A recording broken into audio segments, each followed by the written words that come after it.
A 33-year-old lady overdoses on diazepam plus or minus propranolol. She comes to us with a GCS of 5, temperature of 31. We proceed to intubate her, give her a whole bunch of electrolytes, potassium, magnesium, and then we call the intensive care registrar to come down to assess. Probably an hour and 2 hours later, I'd say, we transfer to ICU. After the fact, I'm sitting there and I'm thinking to myself about the whole scenario. She's at home with her 5-year-old child, husband somewhere in the vicinity, outside, whatever he was doing. She's clearly in a dark place, can't see a way out, grabs a bottle of tablets and wants to escape. Husband finds her drowsy, then he proceeds to take her to the shower to wake her up a little bit.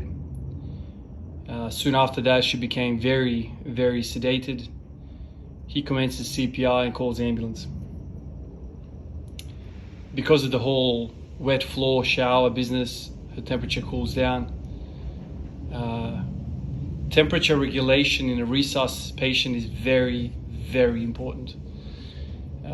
Basically, your metabolism can't process even some of the agents that we give people to resuscitate them. So if your temperature is really low, the adrenaline that we give, or the epinephrine, if you're in the States, that we give doesn't work well.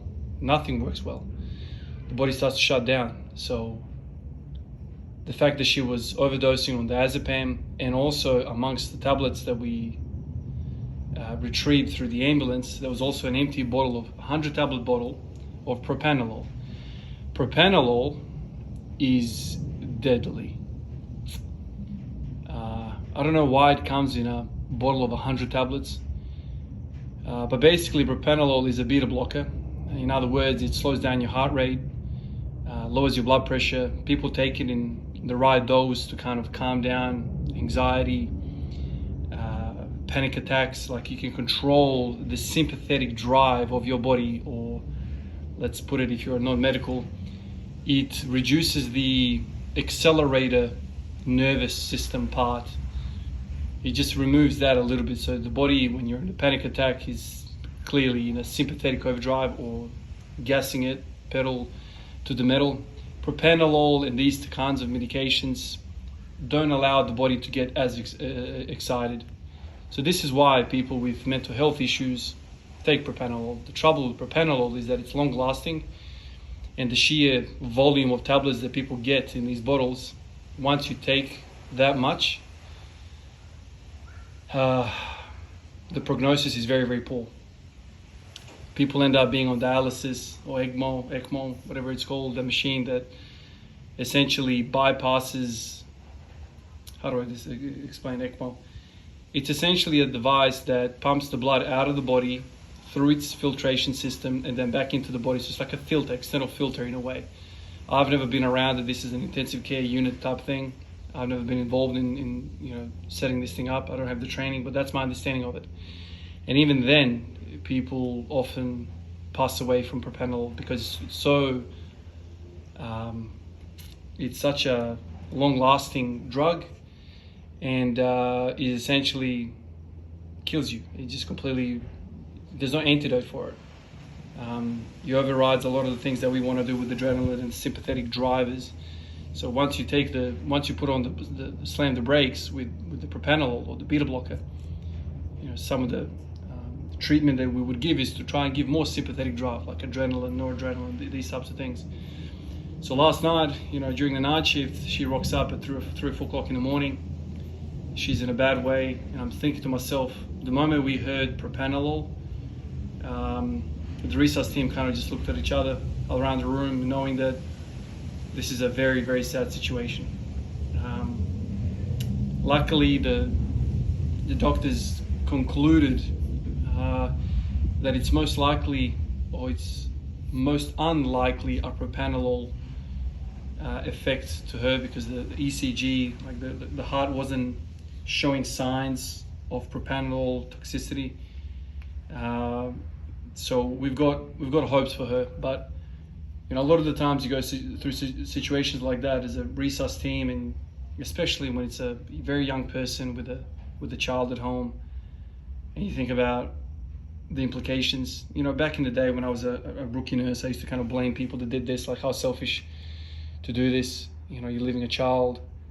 But these traumas, these things that we experience through life, I've learned that a lot of this stuff is not our fault.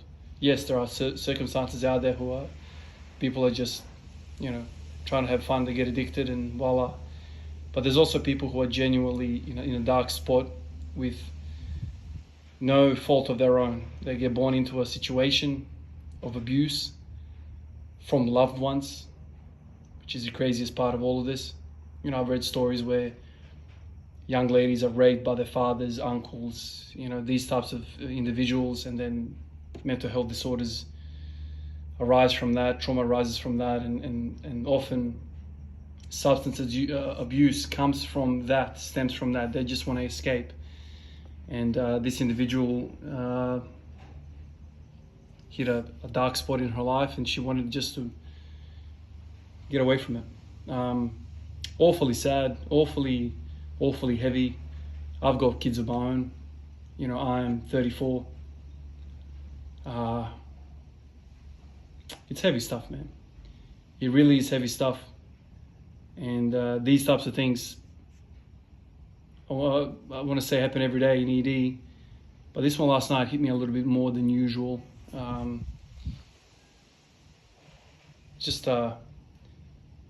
lot of people overdose on all sorts of things, and they come in, especially like a young person like that, you're like, oh, they'll be fine, vital signs are good, whatever, we'll just wait out the drug and that's all good. But the moment I heard propranolol, I've been in both situations where, 18, 19-year-old people have overdosed on propranolol, and I don't even know whether they have the education to understand the severity of that drug. Like, Panadol overdoses, like paracetamol, overdoses happen all the time, and it's like, yeah, it's bad, but whatever, it's not as bad as this. Propranolol is like,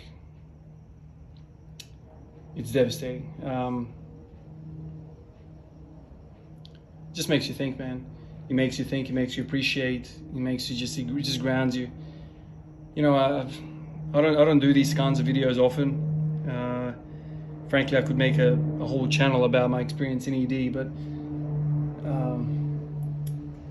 sometimes when I get affected to such an extent that I don't even have the energy to think about the journey of squatting or deadlifting or what I'm thinking about. Sometimes I get overpowered by some of these scenarios that I experience, some of these emotions, and I just feel like, yeah, I'll go squat, no worries. I'll do some chin-ups, all that, like go through the motions. But most days that I come out here and train, I think about what I'm doing. I'm thinking about chin-ups. I'm thinking about what it's going to do for me. I'm thinking about what squatting is going to do for me. What am I focusing on? Where's the weak point? Like, I'm just engaged in the whole act, not just going through the motions. But when you get involved in a scenario like that, when you see that, you're like, my God, man.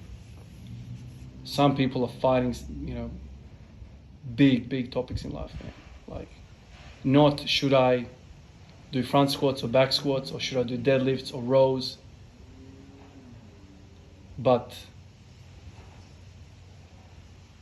should I live tomorrow? And frankly, these kinds of thoughts, I've had thoughts along these lines, but I've never had a thought to, personally thinking about ending it. You know what I mean? Like, I think about it because of my work and whatever, and I kind of put myself in other people's situations, try and imagine what it feels like. But to actually feel like there is no way out, the tunnel is dark and there's no end to it, and you just want out, the pain is too heavy. That's the kind of stuff that it's just overpowering to think that somebody out there right now, as we're talking here, somebody out there is legitimately considering ending it.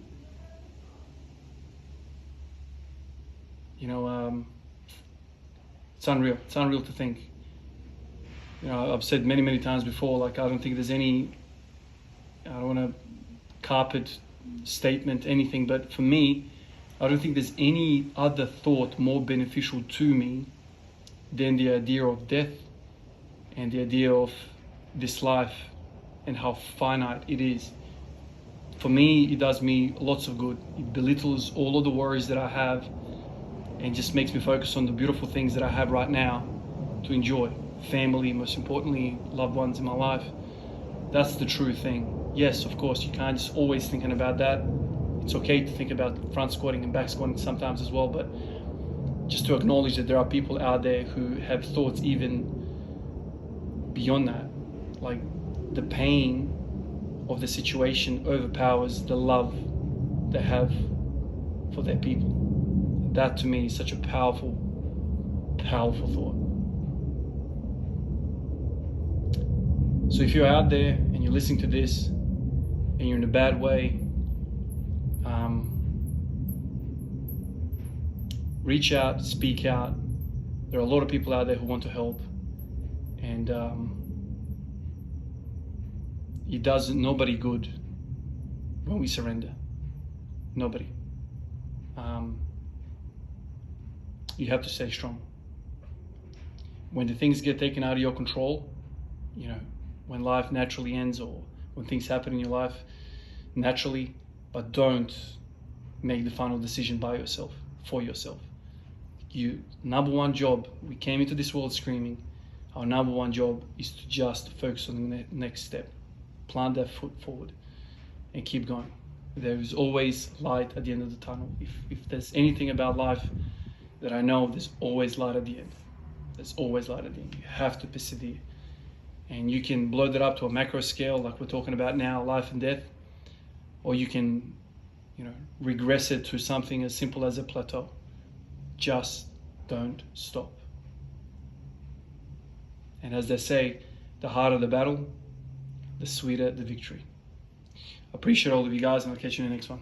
Peace out.